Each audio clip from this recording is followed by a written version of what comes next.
Welcome back to another audio lecture. In this lecture, we're going to be talking about disorders of red blood cells, polycythemia, or increased erythrocytes. All right. So our last condition of erythrocytes that we're going to talk about is called polycythemia. Polycythemia is a disorder in which erythrocytes are produced in too high of a quantity, and so now it's not a problem of lack of oxygen, but now it's going to present an issue regarding the cardiovascular system. And so this is going to be a high amount of erythrocytes. It's rare. It's pretty much only found in men. We see it being a neoplastic disorder because of the uncontrolled proliferation of erythrocytes that we see here. Okay. And so what can happen is blood vessels actually begin to distend, which means stretch, okay, due to the increased blood volume.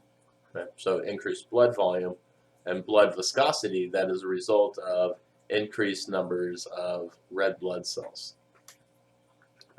The increased red blood cells leads to tissue ischemia and necrosis. Okay? So as viscosity increases, blood pressure will increase. As blood volume increases, blood pressure increases. Okay. So some complications of this disorder can include the tissue ischemia and necrosis, thrombosis. So as blood flow starts to move slower, it gives time for clotting factors to come into the same area and initiate the clotting cascade.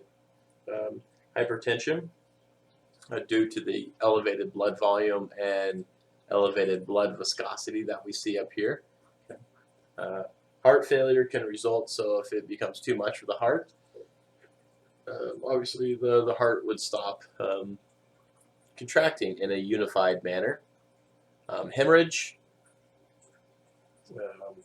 splenomegaly, so the enlargement of the spleen, enlargement of the liver, okay, and then acute myoblastic leukemia can also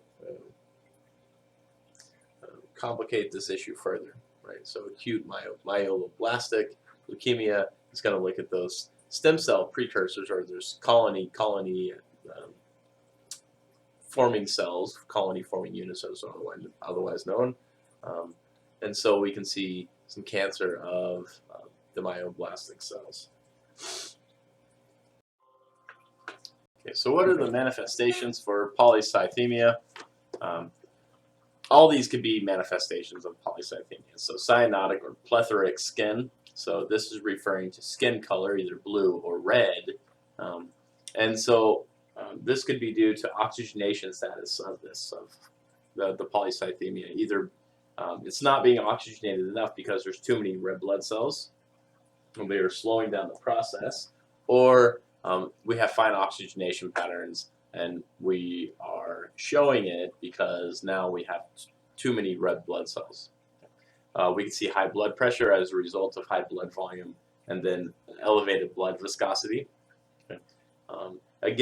So as blood starts to slow down because maybe there's too much viscosity, we could see a tachycardia result, right? So now you want to circulate this blood more to make sure that oxygen patterns are being maintained and oxygen delivery to tissues is being maintained.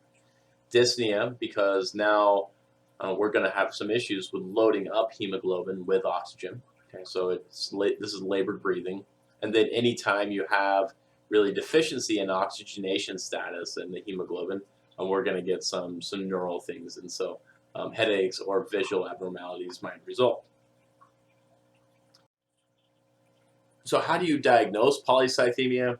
Complete blood counts would be your go-to first response to get an idea of what exactly is going on. And so the complete blood count would tell you that now we have an increase number of circulating erythrocytes. So you have erythrocyte counts. You would likely want to look at the bone marrow to see what the cells are doing. And since this is considered a neoplastic growth, you would want to take a survey of what is going on inside the bone marrow. And then uric acid levels. So uric acid is produced when cells turn over, and we can oftentimes get the development of a condition called gout, and this is going to be when uric acid crystals actually form in circulation, and they generally occur in joints, and so it can make it very painful to walk. And treating polycythemia, it's going to take 2 standard cancer treatments, so chemotherapy and radiation therapy, to try to either knock down or remove the dysfunctional cell.